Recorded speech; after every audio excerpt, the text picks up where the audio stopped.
Assalamualaikum warahmatullahi wabarakatuh. Kami dari kelompok 3 akan mempresentasikan materi perikatan dan perjanjian atau akad yang akan dipresentasikan oleh 1. Jihan Arlista Putri, NIM 4012000225, 2. Muhammad Aziz Rohman, NIM 4012000243, 3. Muhammad Iqbal Putra P, NIM 4012000244. Asal-usul akad. Akad adalah bagian dari macam-macam tasharuf atau perpindahan.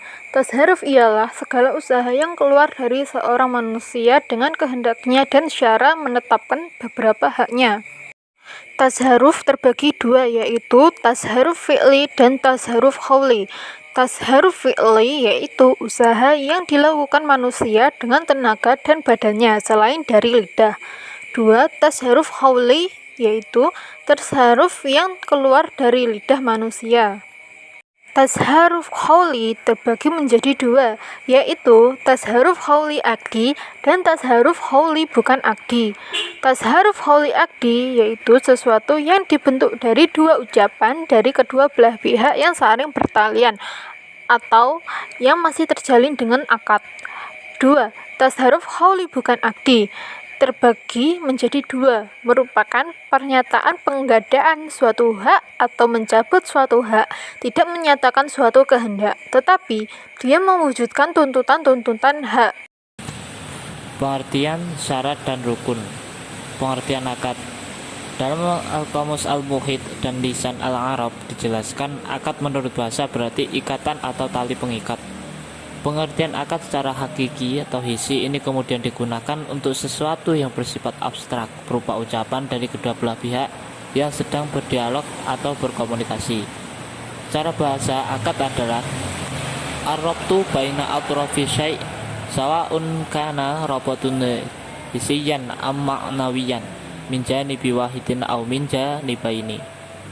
Ikatan antara pihak-pihak, baik ikatan itu secara konkret atau hisi hakiki atau secara abstrak maknawi yang berasal dari satu pihak atau kedua belah pihak. Kemudian akad diterjemahkan secara bahasa sebagai menghubungkan antara dua perkataan yang di dalamnya masuk juga pengertian janji dan sumpah, karena sumpah menguatkan niat orang yang berjanji untuk melaksanakan isi sumpah atau meninggalkannya. Syarat-syarat akad. Bentuk atau ungkapan akad sigot al-aqd diwujudkan dalam bentuk ijab dan qabul.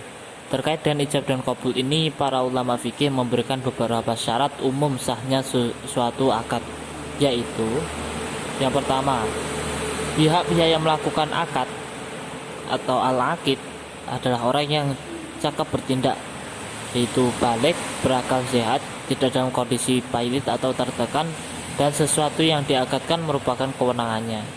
Jika seseorang dianggap belum cukup seperti anak kecil, maka akan dapat diwakilkan atau dilakukan oleh walinya. Yang kedua, objek akad atau ma'qud alaih berupa sesuatu yang diperbolehkan dan memiliki nilai manfaat menurut pandangan syariat, serta bukan sesuatu yang dilarang atau diharamkan. Yang ketiga, tujuan yang terkandung dalam pernyataan al-aqd itu jelas, sehingga dapat dipahami jenis akad yang dikehendaki, karena akad-akad itu sendiri berbeda dalam sasaran dan hukumnya. Adanya kesesuaian antara ijab dan qabul. Terakhir, penyataan ijab dan qabul mengacu pada suatu kehendak dari masing-masing pihak secara pasti, tidak ragu. Rukun-rukun akad. Yang pertama, dua orang atau lebih yang melakukan akad atau transaksi disebut aqidain. Yang kedua, sighot atau ijab dan qabul. Selain dua pihak, dalam akad harus ada ijab dan qabul atau pernyataan memberi dan menerima dari kedua belah pihak. Yang ketiga, ma'qud alaih atau sesuatu yang diakadkan. Nah, rukun ketiga ini adalah harus ada benda atau hal yang diakadkan. Misalnya jual beli tanah, maka tanah adalah ma'qud alaih. Macam-macam akad. Akad sahih yaitu akad yang sempurna dan sah menurut pandangan syariat. Akad ini terbagi menjadi yang pertama, akad lazim, yaitu akad yang tidak dapat dibatalkan oleh salah seorang yang berakad tanpa kerelaan pihak lain yang berakad. seperti akad jual beli, ijarah, dan lainnya. Dalam kaidah fikih disebutkan al-aslu fil uqudil luzum. Pada dasarnya akad itu adalah luzum atau mengikat para pihak. Yang kedua, akad ghairu lazim, tidak mengikat. Pada kedua belah pihak, pada akad ini para pihak mempunyai hak untuk membatalkan akad. Misalnya pada khiyar fi al-buyu, hak memilih antara penjual dan pembeli, antara melanjutkan akad jual beli atau membatalkannya karena adanya perjanjian atau kecacatan pada barang. Akad ghairu sahih yaitu akad yang tidak sah cacat menurut pandangan syariat. Sedangkan jika ditinjau dari cara atau bentuknya, para ulama membagi akad menjadi beberapa bentuk, yaitu yang pertama akad al-mu'atoh, saling memberi. Akad al-mu'atoh adalah akad saling menukar dan perbuatan yang menunjukkan kerelaan tanpa ucapan ijab dan kabul. Praktek semacam ini sering ditemukan dalam praktek jual beli dan sistem swalayan. Seorang pembeli memilih sendiri barang yang dibeli sesuai dengan bentuk, jenis, kualitas, dan harga barang yang diinginkannya. Lalu barang-barang yang telah dipilih tersebut diserahkan kepada kasir, atau terkadang tanpa ucapan sedikit pun. Sementara sang kasir sibuk dan layar monitor komputer untuk mengecek harga barang yang akan dijual. Pada akhirnya sang pembeli mengeluarkan sejumlah uang sesuai dengan nominal yang tertera pada layar monitor.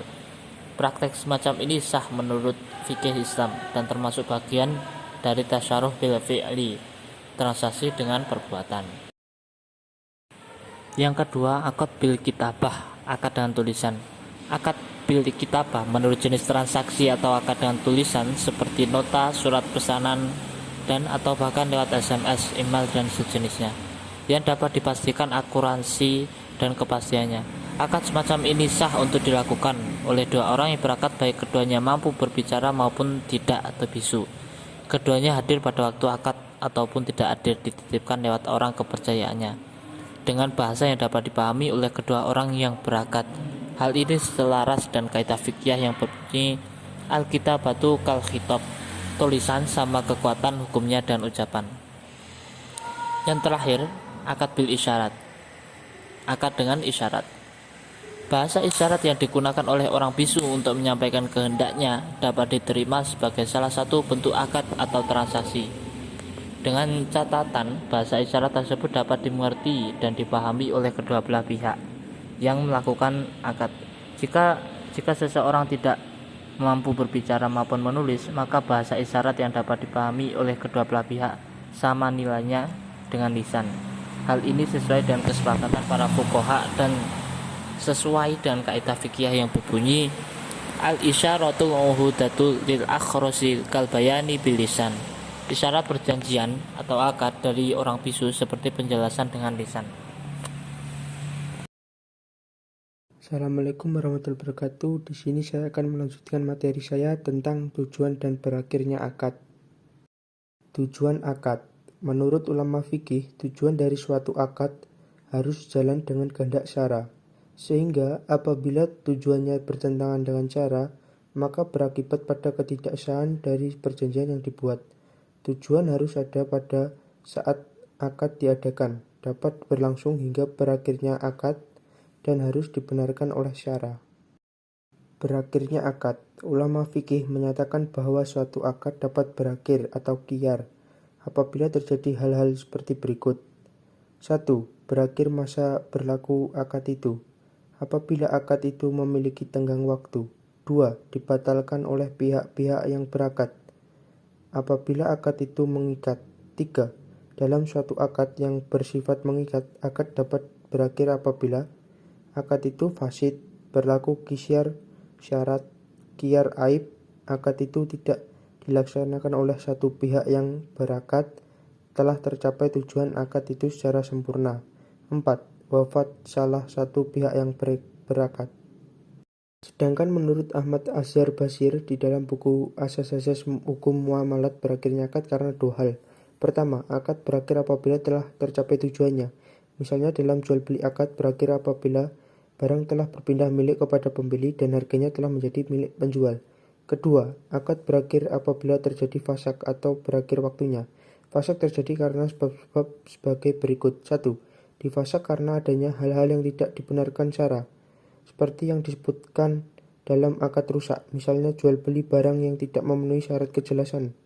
2. Karena adanya khiyar, baik khiyar ruqyat, cacat, syarat, atau majelis. 3. Karena salah satu pihak dengan persetujuan pihak lain membatalkan. Fasak syara ini disebut ikholah. 4. Karena kewajiban yang ditimbulkan oleh adanya akad tidak dipenuhi oleh pihak-pihak bersangkutan. 5. Karena habis waktunya, seperti dalam akad sewa-menyewa berjangka waktu tertentu. Demikian materi dari kami. Apabila ada yang kurang jelas bisa ditanyakan pada sesi tanya jawab. Wassalamualaikum warahmatullahi wabarakatuh.